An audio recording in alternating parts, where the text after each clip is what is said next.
Today we're discussing a substance to which 1 in 5 adults worldwide is addicted: tobacco. Do you smoke? Many people attempt to quit smoking, but it's far from easy.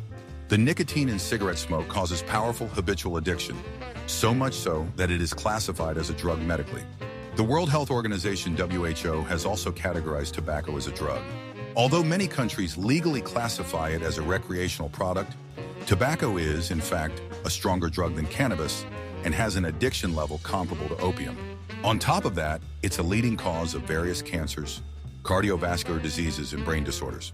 According to a 2015 study by King's College London, smoking increases the risk of mental illness threefold. However, most smokers are well aware of the risks. They just find it incredibly hard to quit. WHO's latest data reveals that 1 in 5 adults globally smokes, highlighting tobacco's deep entrenchment in society. But how did humanity become so engulfed by tobacco? Tobacco's history is much older than we might think. Records suggest it was first discovered around 6000 BCE by indigenous peoples of Mesoamerica and South America. Evidence shows that these natives were using tobacco as far back as 12,300 years ago during the era of mammoths, either by inhaling the smoke or chewing the leaves to absorb nicotine. In Central America, the Maya even used tobacco in religious ceremonies and as a treatment for ailments like asthma, fever, and burns. Tobacco began spreading globally in 1492 when Christopher Columbus encountered the Americas. Despite initially disliking tobacco as devout Christians, Columbus and his sailors received dried tobacco leaves as gifts from the natives. Some even threw these leaves into the sea on their return voyage to Europe. However, a few curious individuals, such as Rodrigo de Jerez and Luis de Torres, decided to try smoking tobacco after observing the natives. Rodrigo, upon returning home, smoked publicly and was brought before the Spanish Inquisition, spending 7 years in prison. During this era, figures like Pope Clement VIII excommunicated anyone who smoked in holy places, and King James III of England issued a tobacco ban in 1604. Russia's first Romanov Tsar even punished smokers by cutting their lips. Initially, Europe regarded tobacco with suspicion, equating it to devil's smoke. Had this sentiment persisted, tobacco might never have spread globally.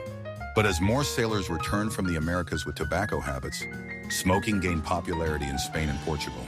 By the mid-16th century, tobacco seeds reached Europe, and by the late 16th century, smoking was widespread across European countries. Tobacco factories soon emerged, turning it into a recreational product. At the time, its harmful effects were not well understood. In fact, many physicians claimed tobacco had medicinal benefits. Spanish physician Nicolas Monarz even wrote a book arguing that tobacco could treat 36 specific diseases.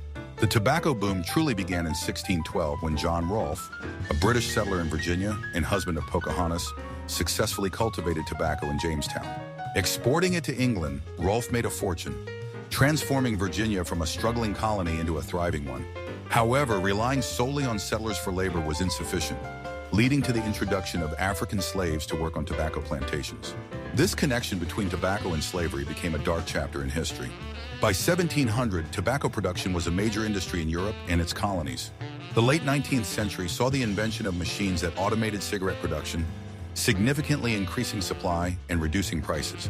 This made tobacco easily accessible and immensely popular, especially in the United States. However, debates about smoking's health risks began gaining traction. In 1930, German researchers established a statistical link between smoking and cancer. And in 1938, Raymond Pearl of Johns Hopkins University found that smokers lived shorter lives than non-smokers. The American Cancer Society began issuing warnings about smoking's potential harm in 1944, and a landmark report in the 1960s definitively linked smoking to lung cancer, laryngeal cancer, and chronic bronchitis. These revelations had a profound impact. Following the release of the Smoking and Health Report, cigarette sales declined for the first time in 20 years. However, the tobacco industry had already become immensely powerful. Tobacco companies responded with aggressive marketing, promoting so-called healthier cigarettes by introducing filters. One notable example is Lorelard's Kent brand, which used asbestos filters marketed as a revolutionary cancer prevention measure. Ironically, asbestos is now known as a deadly carcinogen. At the time, the dangers of asbestos had not been revealed, so crocidolite was hailed as a miraculous substance. Lorelard's Kent cigarette campaign marketed their product as a filter that not only removed cancer-causing agents, but also purified all harmful substances from tobacco while maintaining an incredible taste. For smokers, a healthy cigarette must have seemed like a divine gift. At the time, smokers were highly tempted, and even those who had quit smoking due to health concerns started returning to Kent. On top of that, cigarettes were marketed as symbols of masculinity and style. While nowadays women may prefer men who don't smoke, back then, the ideal masculine figure was someone who smoked. A macho, testosterone-fueled man was expected to smoke, and it was often marketed as a key element of a man's sex appeal. The combination of great taste, style, and health benefits made smoking a no-brainer. At the same time, tobacco companies began to showcase celebrities in their advertisements. With the introduction of premium lines featuring high-end filters and low-tar options, they recruited movie stars like Ronald Reagan, as well as politicians and doctors, all of whom appeared in ads claiming that this particular brand of cigarette was good and safe. However, the tobacco industry came up with a brilliant marketing strategy: feminism. In the early to mid-20th century, the feminist movement in the Western world was gaining significant momentum. Women were protesting against discrimination and demanding equality, taking to the streets in large numbers. As mentioned before, smoking was a symbol of masculinity. Feminists were not happy with this either. More importantly, during the early 20th century, women's smoking was socially unacceptable. If the tobacco companies could get women to smoke, they would instantly double their potential customer base. To make this happen, the American Tobacco Company hired Edward Bernays, a man who, although you may not recognize the name, still heavily influences our lives today. Bernays was a pioneer of modern marketing and public relations, listed as one of the 100 most influential Americans of the 20th century. He founded the first PR agency, and Joseph Goebbels was notably influenced by his work. Bernays is credited with transforming how people viewed products, with his work on bacon and cigarettes standing out as some of his most notable achievements. In the early 20th century, Americans preferred a light breakfast. Bernays conducted a simple survey among internists and published an article claiming that internists prefer a hearty breakfast. He then launched another campaign promoting bacon and eggs as the ideal breakfast. With these two articles, bacon became synonymous with a hearty breakfast, and people began to eat bacon regularly in the mornings. When Bernays joined the tobacco industry, he crafted the Torch of Freedom campaign. He linked feminism with smoking, bringing young women together to march in the streets while smoking cigarettes.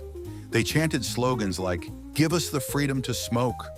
Bernays appeared on TV and explained that the cigarette was not just a cigarette, it was a torch lighting the path for the freedom of women in the struggle for human rights.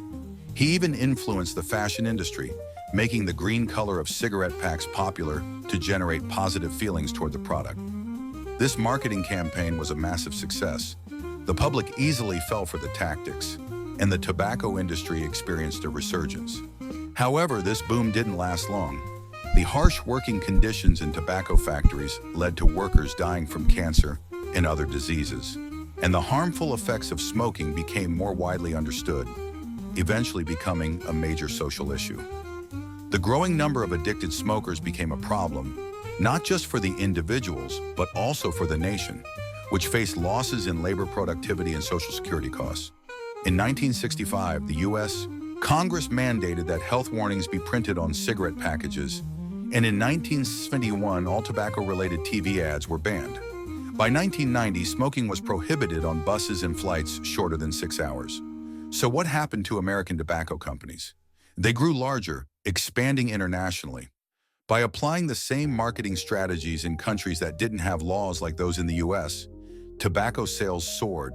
However, other countries eventually responded with their own regulations. The kind of stringent regulations we see today were only introduced in the last 30 years.